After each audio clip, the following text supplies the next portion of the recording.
Hello, my name is Mary Kraft, and I'm in a case study and journal review class at the University of Nebraska Medical Center. And today I want to share with you a case review of a patient with coarctation of the aorta. Coarctation of the aorta is a form of congenital heart disease that varies in its anatomical structure, its physiology, the clinical presentation, its treatments, and in its outcomes.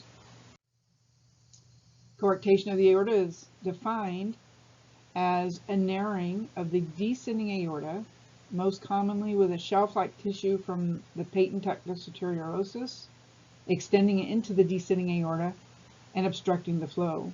Based on the picture you see, it can get pretty narrow. Coarctation occurs in 2.5 to 4 per 10,000 births, based on a study by Hoffman. Across the globe, with today's population, this comes to a crude estimation of about 340,000 to 500,000 births annually. It is more common in males than in females, and it's categorized into two camps. Either critical coarctation, where the neonate develops symptoms within a few months after birth, and if left alone or untreated, it can cause death.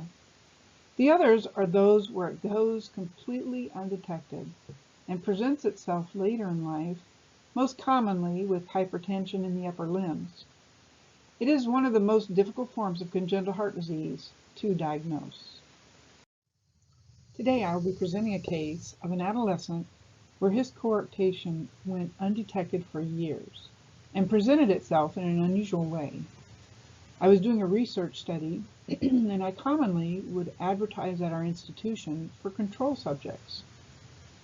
Our research consists of imaging research, mainly with ultrasound. I perform echocardiograms, which is an ultrasound of the heart, and I would perform echoes in varying disease states of congenital heart disease, and then would compare those disease states to children with normal heart structure and function, which is what we would call a control subject. I was contacted about using a family of 4 boys for controls in my study, and my case review is about one of those boys. He's a 13-year-old boy who was in great shape, and he had no symptoms of any kind. He was about to start school again, and he played football and was about to start football camp. He had had a school physical and passed with flying colors. His parents denied that he had any issues physically, which is why they allowed me to use him as a control. As I performed the echocardiogram, everything looked normal up to this point. This is the left ventricle. He had normal left ventricular size and function. This is the right ventricle. It also was normal in size and function. This is the right atrium, and this is the left atrium. This is the mitral valve that separates the left ventricle from the left atrium, and this is the tricuspid valve that separates the right ventricle from the right atrium.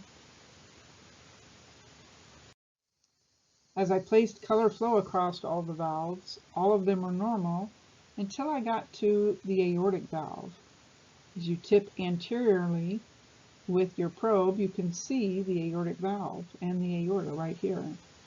And the one thing I noticed is that there's this tiny red jet right here in diastole that represents aortic regurgitation or aortic valve leak of blood flow. It's coming back into the left ventricle instead of going out to the aorta. So this is not normal. All the other valves in the heart can leak a little bit and still be a normal variant, but the aortic valve cannot leak and still be called normal. So it is an abnormal finding. As I look closer at the aortic valve in different views, I did notice that it was a structurally normal trileaflet valve with the leak directly at the center of the valve. So I continued on with the rest of the echo, and it all looked okay. Systolic and diastolic function were normal for his age. But when I got to the subcostal images found in the xiphoid process, looking at the abdominal aorta, I knew something was very wrong. I knew at that point what I would find. The image on the left here represents the descending aorta in the long axis, or the abdominal aorta, it would be in this case. And this view is the short axis view of the abdominal aorta. And the one thing that I found that alarmed me right away was that it wasn't moving very well. Normally this should pulsate, and as you can see here, it's not pulsating very well. So to show you kind of the comparison of what it should be doing, I have here, this is our subject in this picture A, and this is a normal control with normal structure heart. And you can see, if I place my laser in the middle, you can see how well it pulsates or contracts. The heart rate is slow, but it does pulsate. When compared to our subject, there's not a lot of pulsation going on here. So I very quickly knew what this was and went to the head and neck vessels called the aortic arch. And this portion here is the ascending aorta. This is the aortic arch. This is the right pulmonary artery. And you may notice that it pulsates quite well, but that's not the pulsations that we saw in the abdominal aorta. So what that is indicative of is that there is an obstruction somewhere between here at the arch and the abdominal aorta that we saw before. So then it becomes my job to find where's the obstruction and how severe is it. So we use color flow Doppler in echocardiograms to help define anatomy.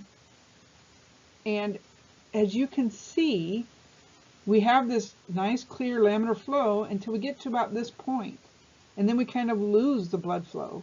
And actually we can even see a little tiny track right here with the blood flow being a turbulent color, which is a mixture of all of this color, and it's going right through this very small area there.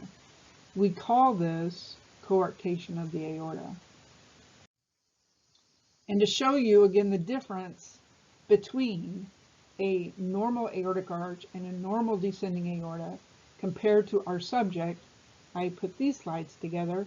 And if you look at slide B, you can see that there is laminar flow down the descending aorta. It's not turbulent. You can even see all the way down here to almost the thoracic aorta where you can still see the flow coming through. In our patient, we don't see that. We don't see laminar flow throughout the descending aorta to the thoracic aorta. We just get this very tiny flow right there.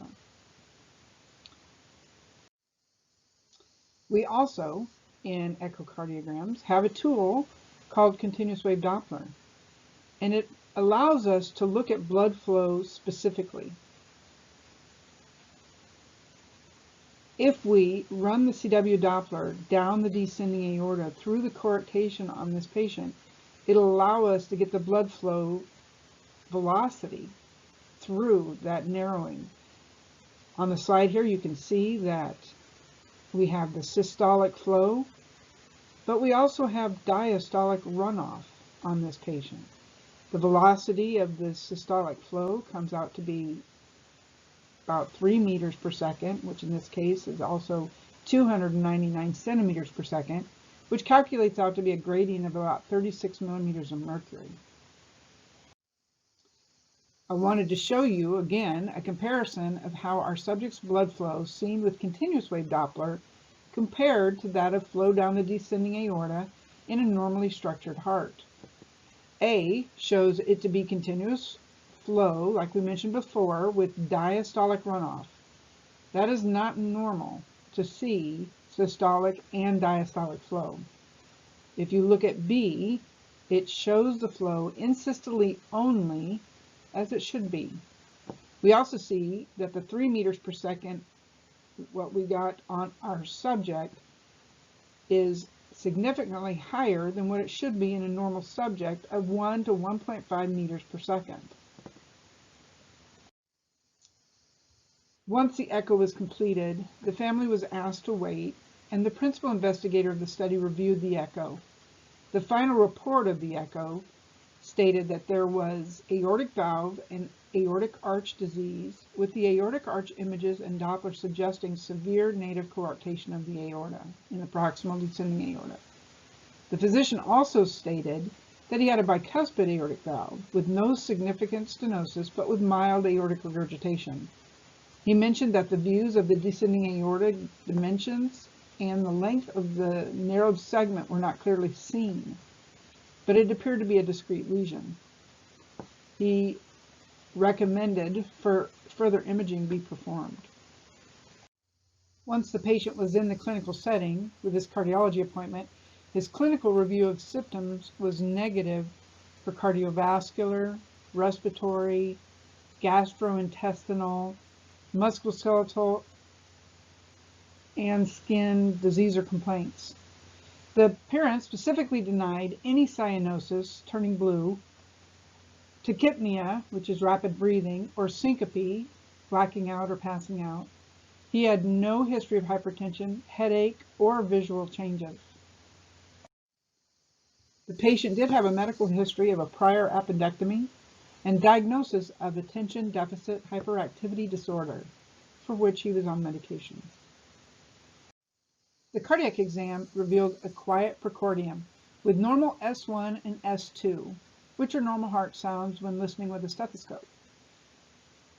He had an early systolic click and a very soft systolic ejection murmur heard best at the upper left sternal border. His diastole was quiet. The abdomen was soft with good bowel sounds.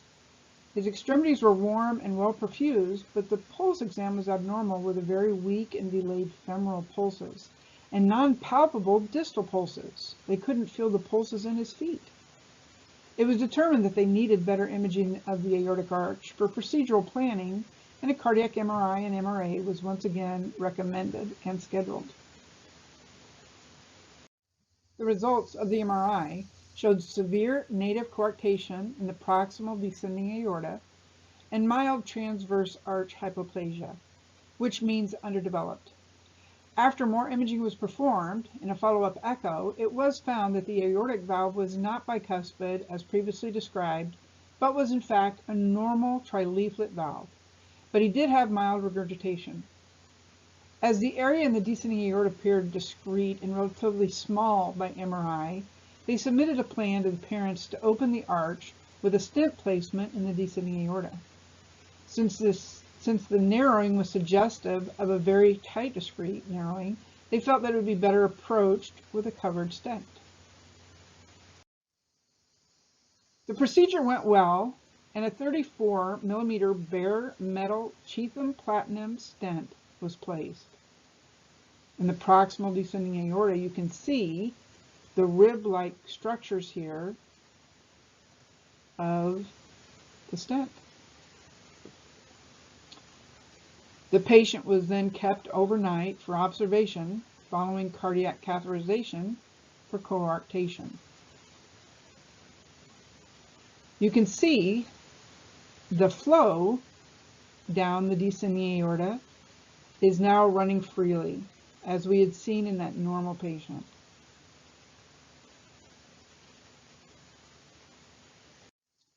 In echocardiogram, to assess a stent, we have to look at the different levels of the stent with Doppler. We look at the proximal portion of the stent with pulse wave Doppler so that we can determine the velocity here. We look at it in the mid-stent, which we see here in this slide, and then we also look at the distal portion of the stent with Doppler to make sure that the velocities through the stent are normal and that there's no diastolic runoff. That is one of the other things we look for. The patient's groin site had no bleeding issues. The appetite had been good. The family was content and ready for discharge. The patient was then given the discharge instructions to follow up in cardiology in 4 to 6 weeks. The only medication he would need to take would be a baby aspirin or an 81 milligram aspirin daily. Restrictions were placed in lifting only the amount of weight that allowed him to do 10 to 12 repetitions at a time. Antibiotic prophylaxis following any interventional procedures or surgeries would have to be taken for the next 6 months. And he was told he should avoid extensive isometric exercises, pyramid sets, or weightlifting. Complications that can occur with stenting are stent fracture. One of those reasons might be just too much stress placed on the stent can cause a fracture. Migration of the stent or movement of the stent. In-stent restenosis, which is a narrowing causing obstruction again, due to intimal hyperplasia, which is thickening of the tissue within the stent, and or continued vessel and patient growth related to the stent diameter. Aneurysms can also form either prior or distal to the stent. Due to complications, some require redilation to manage the acquired lesions. In the case of our subject, he did have some complications of in-stent restenosis due to his growth and intimal hyperplasia, and he had to have it redilated and is now doing well. Stent application has importantly altered management algorithms in congenital heart disease. It's used in many types of congenital heart disease today.